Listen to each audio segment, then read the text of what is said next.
चलो भाई, ये है पहला क्वेश्चन, ठीक है एवरीडे मैथ्स का क्वेश्चन है। पहले इसको रीड कर लेते हैं अच्छी तरीके से, उसके बाद हम लोग जो है मिलकर सॉल्व करते हैं। अच्छा, इस क्वेश्चन के ना काफी सारे पार्ट्स हैं। तो पहला पार्ट जो है ना वो यहाँ से स्टार्ट हो रहा है। आई होप ये स्क्रीन तुम लोग को क्लियरली नजर आ रही होगी। अच्छा, अब इसमें कह रहा है कि Philomena start work at 10:45 AM on Monday. ठीक है, मंडे के दिन फिलोमिना ने जो है वो अपना काम स्टार्ट किया 10:45 AM पे। ठीक है ना। उसके बाद कह रहा है she finishes work 2 hours 50 minutes later. ठीक है, मतलब 2 घंटे 50 मिनट के बाद उसने अपना काम को फिनिश कर दिया है। आपसे पूछ रहा है find the time she finishes work on Monday. देखो टाइम बताना है, ठीक है ना, टाइम बताना है कि मंडे को उसने काम अपना कब खत्म किया। तो अब हमें क्या करना है, we have to add 2 hours 50 minutes in 10:45 AM। ऐसे ही है ना। तो अब 10:45 AM में 2 घंटे 50 मिनट में कैसे ऐड करूंगा। पहले मैं काम ये करता हूँ कि मैं जो है ना, ये जो मेरे पास ये 50 मिनट्स है ना, मैं इसको ब्रेक कर लेता हूँ। 50 मिनट्स को मैंने ब्रेक कर लिया, किसमें, 15 में, ठीक है, और 35 में। क्योंकि 15 प्लस 35 कितना होता है, 15 प्लस 35 इज इक्वल टू 50। इससे फायदा क्या होगा, इससे फायदा ये होगा कि अगर मैं 45 में 15 ऐड करूंगा ना तो 11 AM हो जाएंगे। और 11 AM ऐड करने के बाद फिर मुझे कितना टाइम और ऐड करना है, मुझे 2 hours ऐड करना है। तो 11 AM में मैंने क्या किया, 11 AM पे आ गया 15 मिनट्स ऐड करने के बाद। उसके बाद 2 घंटे और ऐड करो, 2 घंटे और ऐड किए तो कितना हो गया, 12। और उसके बाद 1, और 1 के बाद 35। तो इसका मतलब है कि मेरा क्या टाइम हो जाएगा, 1:35 PM। ठीक है, तो मैंने यहाँ 1:35 PM लिख दिया। इसकी बस इतनी वर्किंग काफ़ी है, क्योंकि करना क्या था भाई, 10:45 को उसने अपना काम स्टार्ट किया और काम कितनी देर का था, 2 hours 50 minutes का। तो मैंने कहा यार चलो 2 hours तो मैं ऐड कर दूंगा, उसमें तो मुझे कोई इशू नहीं है। मैंने फिर 50 मिनट्स को ब्रेक किया 15 में और 35 में। तो पहले मैंने 15 ऐड किया, पहले मैंने जब 15 ऐड किया तो 11 बज गए। अब 11 बज गए, 15 डन हो गया, 11 बज चुके हैं। अब 2 घंटे और ऐड किए तो 12 और 1 हो गया, और फिर 35 और ऐड कर दिया। तो 1:35 PM जो है ना, वो टाइम है जिसपे वो मंडे को अपना काम खत्म करेगी। ठीक है। अच्छा, अब नेक्स्ट पार्ट देखते हैं। नेक्स्ट पार्ट में वो मुझसे कह रहा है कि Xavier works for 5 days each week. ठीक है, ईच वीक मतलब एक हफ्ते में वो 5 days काम कर रहा है, सही है ना। उसके बाद कह रहा है he works for 4.5 hours on each of the 5 days। हर दिन वो 4.5 hours काम करता है, मतलब 5 दिन काम कर रहा है और हर दिन वो 4.5 hours काम कर रहा है। तो इसका मतलब है, मैं ये देख लेता हूँ कि 5 दिन में वो कितने आवर्स काम कर रहा है। तो मैंने क्या किया, 4.5 को किससे मल्टीप्लाई करा दिया, मैंने 4.5 को मल्टीप्लाई करा दिया 5 से। ठीक है, जल्दी से कैलकुलेटर से मुझे बताओ कितना आंसर आ रहा है। 4.5 को 5 से मल्टीप्लाई करके बताओ कितना आंसर आ रहा है। क्योंकि वो हर दिन 4.5 आवर्स काम कर रहा है, 5 दिन काम कर रहा है, तो 4.5 मल्टीप्लाई बाय 5 कितना है, जल्दी से बताओ। 4.5 मल्टीप्लाई बाय 5 कितना आ रहा है।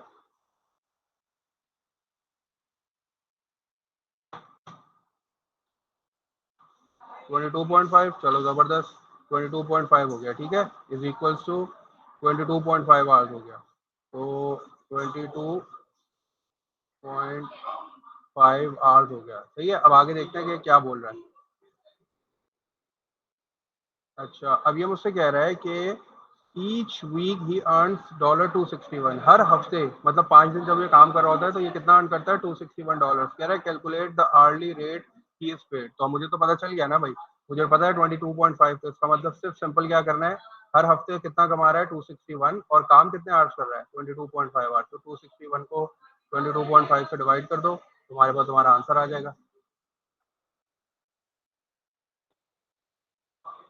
तो 261 डिवाइडेड बाय 22.5 कितना हो गया, 11.6 हो गया। ठीक है, तो $11.6 जो है ना, ये इसका आंसर हो गया।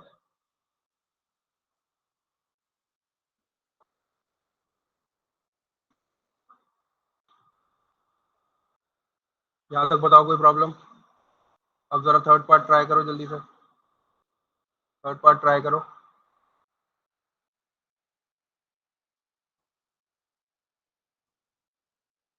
क्योंकि हमें ये पता है कि उसकी जो टोटल जो पूरे वीक में उसकी जो अर्निंग है ना, वो है 22, वो 261। और टोटल कितने आवर्स काम कर रहा है, 22.5 आवर्स काम कर रहा है। तो एक आवर का कितना होगा, तो दोनों को डिवाइड कर देंगे ना। मतलब इस तरह समझ लो कि $261 उसको मिल रहे हैं 22.5 आवर्स काम करने के। तो एक आवर के कितने होंगे, क्रॉस मल्टीप्लाई करेंगे तो डिवाइड हो जाएगा ना, 261 डिवाइड बाय 22.5। चलो थर्ड, मुझे अगला वाला पार्ट करके दिखाओ।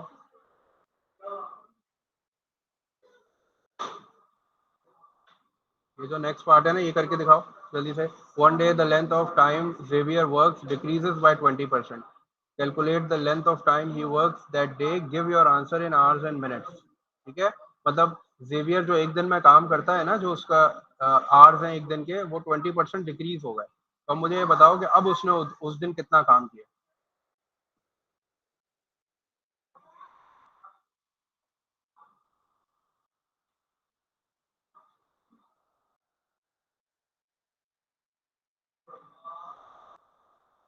अच्छा, अब ये देखो, वन डे मतलब एक दिन में कितना जेवियर काम करता है, 4.5 आवर्स। तो मुझे क्या करना है, 4.5 आवर्स को डिक्रीज करना है 20%। तो देखो मैं कैसे करता हूँ, वही वाला तरीका करता हूँ कि मैं क्या कर रहा हूँ, 4.5 जो है ना, ये तो रोज काम करता है ना, तो मैं 4.5 को जो है ना वो 100% ले लेता हूँ। 4.5 को मैंने कितना ले लिया, 100%। और चूंकि मुझे क्या करना है, डिक्रीज टाइम निकालना है 20, तो 100 - 20 कितना हो जाएगा, 80। तो मैंने यहाँ 80 लिखा और यहाँ पे मैंने x लिख दिया। ठीक है, क्रॉस मल्टीप्लाई करके मुझे बताओ जल्दी से, फिर हम इसको कन्वर्ट करेंगे आवर्स और मिनट में।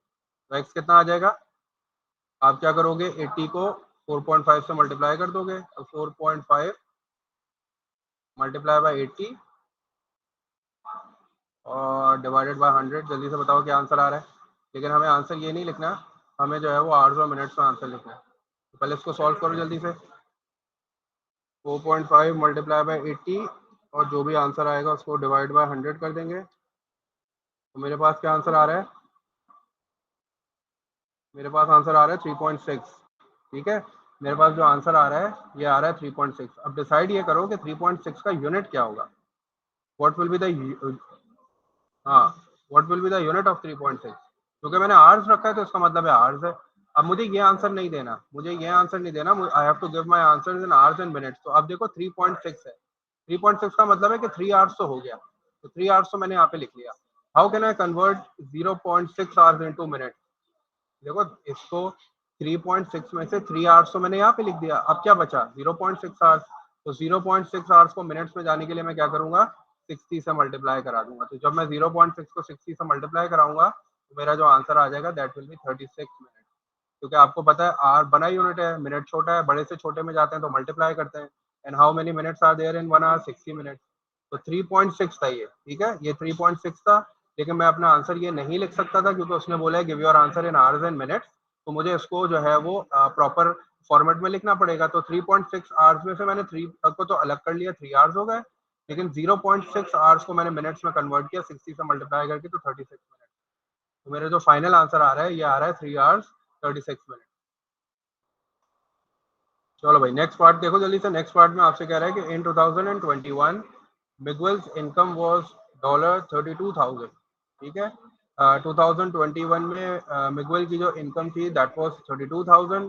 2022 में उसकी इनकम इंक्रीज होके 33,408 हो गई। आपसे कह रहा है calculate the percentage increase in his income from 2021 to 2022। अब देखो percentage increase, percentage decrease, percentage profit, percentage loss, percentage reduction, इन सबको हम एक फॉर्मूले से करते थे ना। वो फॉर्मूला याद है किसी को, वो फॉर्मूला क्या होता था।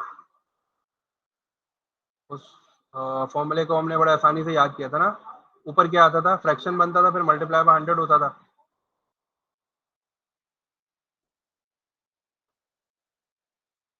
वो फॉर्मूला याद है किसी को, percentage increase, percentage decrease, percentage profit, percentage loss.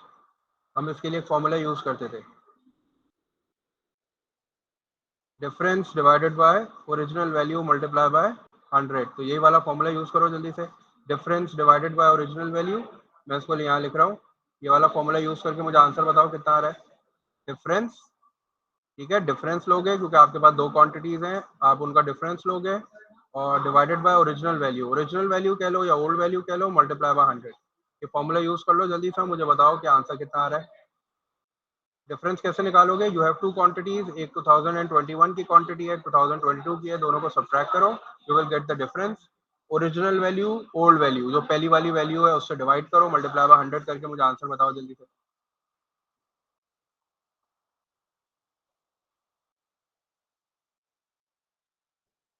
सुनहरा, हम लोग जो है वो एवरीडे मैथमेटिक्स के क्वेश्चन सॉल्व कर रहे हैं। ठीक है, ये मैंने एक क्वेश्चन निकाला था एवरीडे मैथ्स का, इसको रिकॉर्ड तो मैं कर रहा हूँ, इंशाल्लाह रिकॉर्डिंग में शेयर करूंगा तुम्हारे साथ, तुम फिर बाकी के पार्ट भी देख लेना।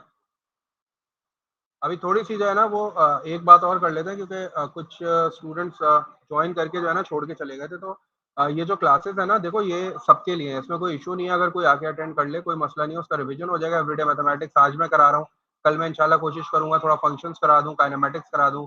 ये बेसिकली उन स्टूडेंट्स के लिए जिनके 50% से लेस मार्क्स आए थे ना ईओआई में, ईओआई एग्जाम्स जो आपका हुआ था, एंड ऑफ ईयर एग्जाम। तो जिसने 50% से लेस स्कोर किया उसके लिए जो है ना ये एक अपॉर्चुनिटी है, थोड़ा सा रिविजन हो जाएगा उसका। लेकिन ये हरगिज ऐसा नहीं है कि कोई ऐसा जो कि पास हो गया वो नहीं आ सकता। तो ये क्लासेस सबके लिए है, ठीक है, कोई भी अटेंड कर सकता है। तो आज जो है मैंने एवरीडे मैथमेटिक्स से कुछ क्वेश्चंस निकाले हैं, ठीक है, तो वो हम लोग सॉल्व कर रहे हैं। अब इसमें देखो परसेंटेज भी कर लिया हमने हमने इसमें रेशियोज भी देख लिए, हमने इसमें कन्वर्जन्स भी देख ली। अब हम जो है वो परसेंटेज डिफरेंस देख रहे हैं, ठीक है। तो ये ऐसा क्वेश्चन था, इसमें सब चीजें आ गई हैं। अच्छा, सिलेबस का अगर कोई पूछ रहा है कि सर सिलेबस क्या होगा री ईओआई एग्जाम का, तो सिलेबस वही वाला जो है ना, जो एंड ऑफ ईयर एग्जाम का सिलेबस था ना, एग्जैक्टली वही सिलेबस हम फॉलो कर रहे हैं। उसमें आपके पास ट्रिग्नोमेट्री थी, सर्कल प्रॉपर्टीज थी, काइनेमेटिक्स था, functions, graph of functions, stats, everyday maths, तो ये सारी चीजें जो है ना वो अभी भी आएंगी।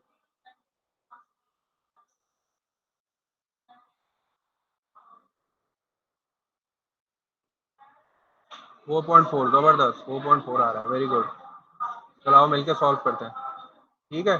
चलो भाई, अच्छा भाई, अब ये फॉर्मूला यूज करने वाले हैं, ठीक है। डिफरेंस के लिए क्या करेंगे, डिफरेंस हमारे पास क्या आ जाएगा, 33 और 408 हो गया, ठीक है। ये हमारे पास जो है वो बड़ी वैल्यू है, तो 33,408 में से हम जो है वो सब्ट्रैक्ट कर देंगे 32,000, ये हमारा डिफरेंस आ जाएगा।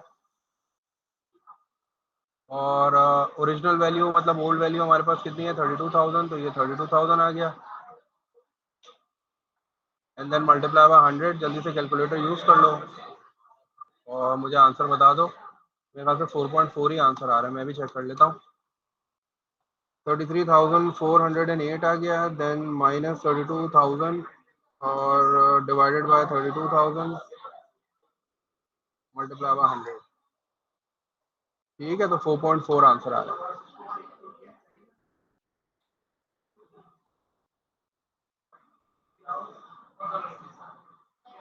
चलो नेक्स्ट पार्ट ट्राई करो जल्दी से, नेक्स्ट पार्ट सिंपल इंटरेस्ट का है, ये ट्राई करो जल्दी से। अब देखो ये वाला जो पार्ट है ना, इसमें हमारे पास ना प्रिंसिपल अमाउंट है, वो हमसे कह रहा है कि हम विल इन्वेस्ट $X, ठीक है। तो प्रिंसिपल अमाउंट हमारे पास X है, in an account paying simple interest at a rate of 1.2% per year. तो उसका रेट तो हमें दिया हुआ है, ठीक है, आर आपके पास है। अच्छा, at the end of 3 years he has $890.96 in the account, तो फाइनल अमाउंट भी दी हुई है। हमसे कह रहा है find the value of x, मतलब प्रिंसिपल अमाउंट आपको फाइंड करनी है। अब तुम सिंपल इंटरेस्ट का जो फॉर्मूला है पीआरटी अपॉन 100 वो भी यूज कर सकते हो, ठीक है। लेकिन उसमें प्रॉब्लम ये हो जाएगी कि उसमें वेरिएबल्स बहुत सारे आ जाएंगे। प्रिंसिपल अमाउंट तुम्हारे पास नहीं है, तुम्हारे पास फाइनल अमाउंट है, तुम्हारे पास इंटरेस्ट भी नहीं है, तो तुम्हें जो है थोड़ा सा उसमें वेरिएबल्स को इंट्रोड्यूस कराना पड़ेगा। इससे बेहतर है कि तुम वो रेशो वाला मेथड कर लो। रेशो वाला मेथड मैं करवाता हूँ, ठीक है। मैं रेशो वाले मेथड से ही कर रहा हूँ, क्योंकि ये 2 मार्क्स का है ना, तो इसलिए मैं चाह रहा हूँ कि कम से कम थोड़ी वर्किंग हो जाए। अगर ये ज्यादा मार्क्स का होता तो देन डेफिनेटली मैं फिर उसी फॉर्मूले पे जाता। लेकिन अभी देखो मैं कैसे कर रहा हूँ। चलो स्टार्ट करते हैं। अब देखो एक तो ये है कि सबसे पहले तुमने ये देख लिया कि ये तुम्हारी प्रिंसिपल अमाउंट हो गई, तो तुमने इस पे पी लिख दिया, ठीक है। और फिर आ गया है तो इसका मतलब है ये लिखा हुआ है सिंपल इंटरेस्ट, ठीक है, ये भी तुमने नोट कर लिया। उसके बाद 1.2% बेसिकली क्या चीज है, ये आर है, ये रेट है, तुमने 4 लिख लिया। और at the end of 3 years, तो 3 साल की बात हो गई, इसका मतलब है ये आपको टाइम भी दिया हुआ है। और फिर ये जो लास्ट चीज है ना, ये तुम्हारी फाइनल अमाउंट है, ये तुम्हारी फाइनल अमाउंट है, मतलब 3 साल के बाद तुम्हारे बैंक में इतना पैसा होगा। तो अब मुझे ये बताओ कि अगर ये सिंपल इंटरेस्ट है, तो सिंपल इंटरेस्ट की परसेंटेज तो चेंज नहीं होती, तो इसका मतलब है कि आपको पहले साल भी 1.2% मिलेगा, दूसरे साल भी 1.2% मिलेगा, और तीसरे साल भी 1.2% मिलेगा। इसका मतलब है फर्स्ट ईयर भी 1.2, सेकेंड ईयर भी आपको 1.2 मिलेगा, और आपको थर्ड ईयर भी 1.2 मिलेगा, ऐसे ही है। तो 1.2 1.2 1.2 कितना हो गया, ये हो गया 3.6। इसका मतलब है कि आपको 3.6% एक्स्ट्रा मिल रहा है, 3.6% आपको एक्स्ट्रा मिल रहा है 3 साल के बाद। तो अब देखो मैं इसको कैसे रेशियो वाली फॉर्म में लिख रहा हूँ। आपको पता है हर चीज 100% होती है। अब अगर 3%, 3.6% एक्स्ट्रा है, तो इसका मतलब है उसको 100 में ऐड करना पड़ेगा। तो ये जो चीज आपको दी हुई है, ये जो अमाउंट आपको यहाँ दिया हुआ है 890.96, ये जो आपको दिया हुआ है बेसिकली ये एक्स्ट्रा है, ये 3.6% एक्स्ट्रा है, तो ये 100 में ऐड कर दो, तो ये बन जाएगा 103.6, ऐसे ही है ना। तो ये बन जाएगा आपके पास 103.6। और आपको क्या निकालना है, आपको 100% निकालना है। तो आपने इसके नीचे 100 लिखा, आपने यहाँ x लिखा, क्रॉस मल्टीप्लाई करो और जल्दी से मुझे बता दो कि प्रिंसिपल अमाउंट क्या आ रही है। दोबारा बताता हूँ मैंने क्या किया। मैंने ये देखा कि चूंकि ये सिंपल इंटरेस्ट है ना, तो सिंपल इंटरेस्ट तो हर साल सेम होता है। तो आपको फर्स्ट ईयर भी 1.2% मिलेगा, सेकंड ईयर भी 1.2% और थर्ड ईयर भी 1.2%। तो मैंने क्या किया, 1.2 प्लस 1.2 प्लस 1.2 करके देखा मुझे कितना एक्स्ट्रा मिलेगा 3 साल के बाद। तो 1.2 प्लस 1.2 प्लस 1.2 गिव्स मी 3.6%। तो 3.6% मुझे एक्स्ट्रा मिल रहा है। ठीक है, तो एक्स्ट्रा का मतलब है कि ये 100 के बाद है, 100 तो मिलेगा ही मिलेगा, और 100 से ज्यादा कितना मिल रहा है, 3.6। तो मैंने 100 में 3.6 ऐड कर दिया। जब ऐड कर दिया तो बन गया 103.6। अब ये जो अमाउंट था 3 साल के बाद 890.96, दिस इज बेसिकली 103.6%। मुझे 100 निकालना था, तो मैंने इसके नीचे 100 लिखा, क्रॉस मल्टीप्लाई किया। जल्दी से मुझे बता दो एक्स की वैल्यू कितनी आ रही है। एक्स कैसे आएगा, मैं क्या करूंगा, 890 और पॉइंट ये 96 है, बेसिकली 96 है। तो इसको मैं मल्टीप्लाई करा दूंगा 100 से। असल में मैं माउस से लिख रहा हूँ ना, तो माउस से इतनी वो आती नहीं है। और इसको डिवाइड किससे करना पड़ेगा, 103.6। ठीक है, चलो कैलकुलेटर उठाओ, जल्दी से मुझे बताओ आंसर क्या आ रहा है। 890.96 मल्टीप्लाई बाय 100 और डिवाइडेड बाय 103.6, तो कितना आंसर आ रहा है।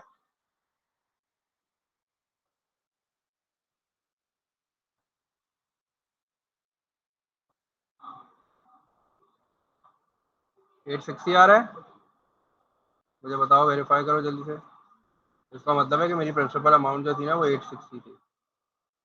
वेरीफाई कर दो जल्दी से।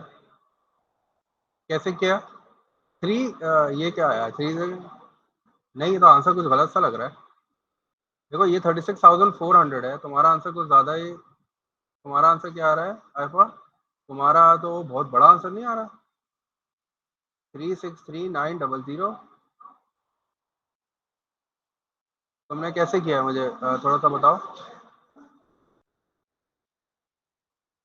देखो इसको हम रेशियो वाले मेथड से करते हैं। देखो ये खुद कह रहे हैं ना कि 23% of the population are age 18 और अंडर, इसका मतलब है 23 जो है, 23% जो है वो छोटे हैं। तो बाकी कितने बचे, 100 में से 23 को माइनस कर लो जल्दी से। 100 माइनस 23 कर लो, 100 माइनस 2 कितना आ गया, 77। इसका मतलब है हमें 77% निकालना है।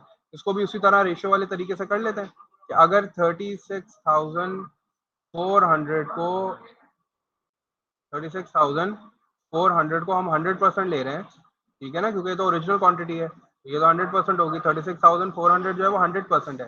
तो इस 100% में से 23 जो है वो एज 18 और अंडर है। तो हमें कौन से चाहिए, हमें 77 वाले चाहिए। तो 77 वाले चाहिए, 77 लिख के यहाँ एक्स लिख के क्रॉस मल्टीप्लाई कर लो और मुझे बताओ क्या आंसर आ रहा है।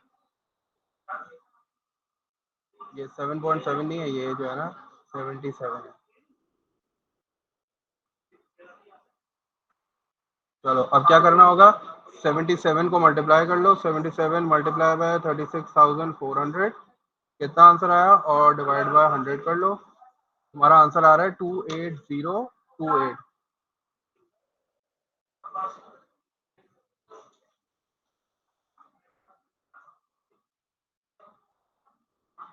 मुझे बताओ ये समझ में आया।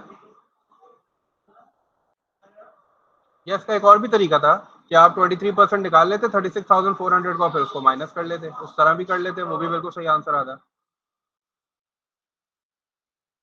हाँ बिल्कुल, तुम एक काम करो ना, 36,400 का 23% निकाल लो, मतलब 23% ऑफ 36,400 कैसे आएगा, 23/100 मल्टीप्लाई बाय 23/100, 23 डिवाइडेड बाय 100 और मल्टीप्लाई बाय 36,400 करो, तो ये आ रहा है 8372। अब 8372 को माइनस कर दो 36,400 में से, आंसर को माइनस कर दो, यही आंसर आ जाएगा बिल्कुल। यही पूछ रहा ना ऐसा।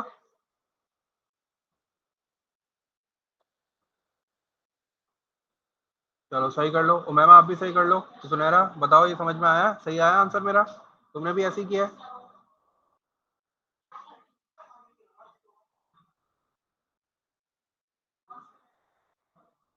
तुम लोगों ने भी ऐसे ही किया था ये। असल में 2 मार्क्स का था ना, इसलिए मैंने कहा यार चलो थोड़ी कम, स्पेस भी कम है, वर्किंग कम कर लेते हैं। चलो ठीक है, शाबाश। नेक्स्ट पार्ट पे चलो जल्दी से, नेक्स्ट पार्ट रेशो का है, नेक्स्ट पार्ट ट्राई करो। मुद्दीन से हो गया है। उमैमा,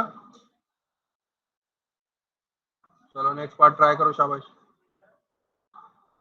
नेक्स्ट पार्ट में रेशियो है, देखो। चलो ये नेक्स्ट पार्ट ट्राई करो जरा। नेक्स्ट पार्ट में देखो क्या कह रहा है। In a village the ratio of the ages, उमर उमर कर रहे हो? चलो मैं ये वाला पार्ट रीड कर रहा हूँ, ठीक है। In a village the ratio of ages of the population is under, अच्छा ये अंडर 18, 18 टू 60 और ओवर 60, ठीक है ना। ये तीन तरह के जो है ना वो हमारे पास पॉपुलेशन है। एक ये है कि 18 से कम है, एक 18 से 60 मतलब 18 से 60 साल के दरमियान है, और एक है ओवर 60 और एक है 60 से ऊपर। तो उनका रेशियो क्या है? 4:11:5, ठीक है। 4:11:5 आपसे कह रहा है there are 890 people aged over 60, मतलब 60 साल से ऊपर के जो लोग हैं वो 890 हैं। Work out the total number of people in the village aged 60 and under, मतलब 60 से छोटे लोगों की तादाद आपको बतानी है। तो उसके लिए सबसे पहले क्या करेंगे, ये वाला जो सारा रेशियो है ना इसको टोटल कर लो। ये रेशियो कितना हो जाएगा? 4 और 5 9 हो गया, 9 + 11 कितना हो गया? 20, ठीक है। तो ये 20 हो गया। तो टोटल जो पार्ट्स हैं वो 20 पार्ट्स हैं। तो अब मैं क्या कर रहा हूँ, देखो सबसे पहले मैंने क्या किया, टोटल निकाल लेता हूँ, फिर मैं माइनस कर लूंगा, ठीक है। टोटल निकाल के माइनस भी कर सकता हूँ, या फिर ये है कि एज ओवर 60 वाले कितने हैं? 5 है ना, तो 15 का निकाल के भी तो मैं उस तरह कर सकता हूँ, ठीक है। तो मैं पहले क्या कर रहा हूँ, मैं काम ये कर रहा हूँ कि टोटल फाइंड कर लेता हूँ। ये जो 890 पीपल है, ये जो 890 पीपल है ना, मैंने लिखा 890। 890 कौन से हैं? जिनकी एज 60 से ऊपर है। तो 60 से ऊपर वालों के वो रेशियो कितना है? 5। तो मैंने यहाँ 5 लिखा। और चूंकि मैं अभी टोटल निकालने वाला हूँ, तो टोटल कितने हैं? टोटल है 20 पार्ट्स। तो 20 पार्ट्स के आगे मैंने एक्स लिख दिया। अब जल्दी से जरा क्रॉस मल्टीप्लाई करके मुझे बताओ टोटल लोग कितने हैं। ये क्या हो जाएगा? 890 मल्टीप्लाई बाय 20 हो जाएगा। ये 90 है, ये 9 है, सॉरी, ठीक है। पहले मैं काम करता हूँ, 890 मल्टीप्लाई बाय 20 करो जल्दी से। 890 मल्टीप्लाई बाय 20, और जो भी आंसर आएगा उसको डिवाइड बाय 5 कर लिया। तो मेरे पास आंसर आ रहा है 3650। कितना आंसर आ रहा है? 3650। ये बेसिकली टोटल लोग हैं, सॉरी 3560, ठीक है। तो मैंने टोटल निकाल लिया, मैंने टोटल निकाल लिया कि वो जो वो है उसमें कितने जो है वो विलेज में जो है ना वो पॉपुलेशन है, वो मैंने निकाल लिया, सही है ना। अच्छा कितनी हो गई मेरे पास? 3560। अब इसने मुझे क्या बोला? Work out the total number of people in the village age 60 and under. तो 60 एंड अंडर का क्या मतलब है? इसमें से 890 माइनस कर लो, सिंपल। इसमें से 890 माइनस कर लो और मुझे बता दो क्या आंसर आ रहा है।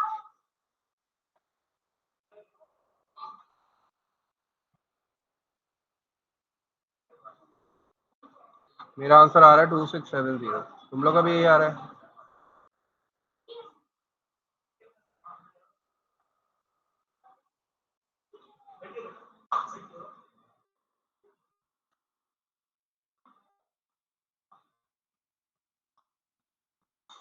चलो जल्दी से, दो पार्ट्स और हैं, दो पार्ट्स और हैं, जल्दी से करके फिर क्लास फिनिश करते हैं। चलो शाबाश, गुड। लास्ट ये वाला, आगे वाला पार्ट ट्राई करो। आगे वाला पार्ट ट्राई करो। इन 2015, ये वही वाला फॉर्मूला वाला पार्ट है, ये भी फॉर्मूले वाला पार्ट है। जल्दी से फॉर्मूला लगाओ और मुझे आंसर बताओ।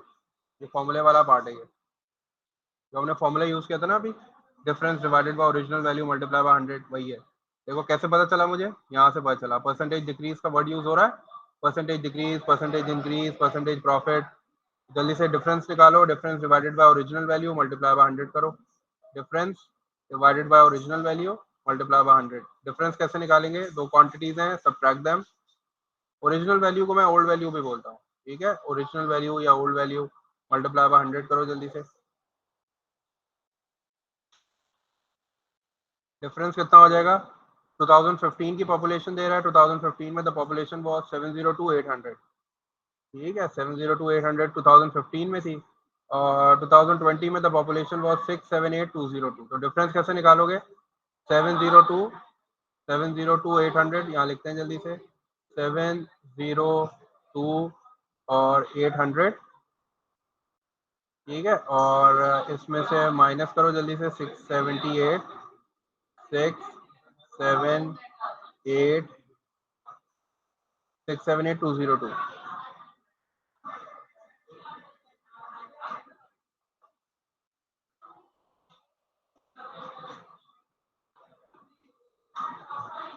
ओरिजिनल वैल्यू क्या लोगे, क्योंकि डिक्रीज हो रही है ना, तो हमेशा ओरिजिनल वैल्यू ओल्ड वैल्यू ही होती है। ठीक है, ये हो जाएगी 702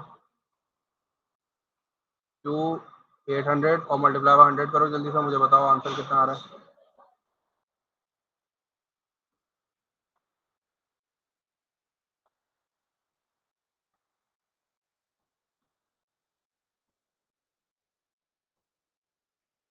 702 800 इसे माइनस किया मैंने 678 202 डिवाइडेड बाय 702 800 और मल्टीप्लाई बाय 100। मेरा आंसर 3.5 आ रहा है, 3.5%। 3.5% का डिक्रीज हुआ है। तुम लोग का क्या आ रहा है?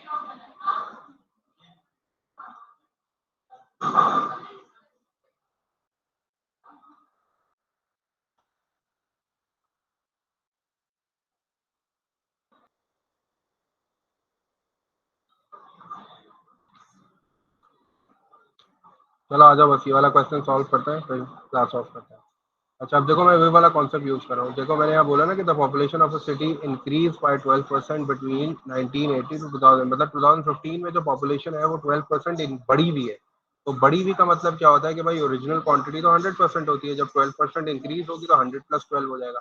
तो मैं इसको क्या ले रहा हूँ, 112 ले रहा हूँ, क्योंकि ये 112 means it is increase by 12%। तो 12% इंक्रीज का मतलब है कि you will get 100 and you will get additional 12। तो 100 + 12 कितना हो गया, 112। और 2015 की पॉपुलेशन मैंने पीछे से उठा ली, वो कितनी आ रही थी, 702 और 800। ठीक है, तो 702 और 800 आ गई, और मुझे बेसिकली 100% निकालना है।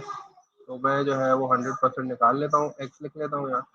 जल्दी से क्रॉस मल्टीप्लाई करो, मुझे बता दो आंसर कितना आ रहा है। क्या हो जाएगा ये हो जाएगा 702 800। 702 800 को मैंने 100 से मल्टीप्लाई कर दिया, और जो भी आंसर आ रहा है उसको डिवाइड कर दिया 112 से। तो मेरे पास जो आंसर आ रहा है वो कितना आ रहा है, 627500।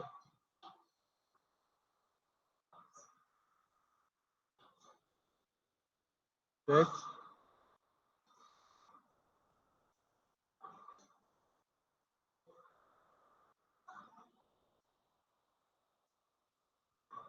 तुम लोग में से किसी का आंसर आया ये समझ में आ गया?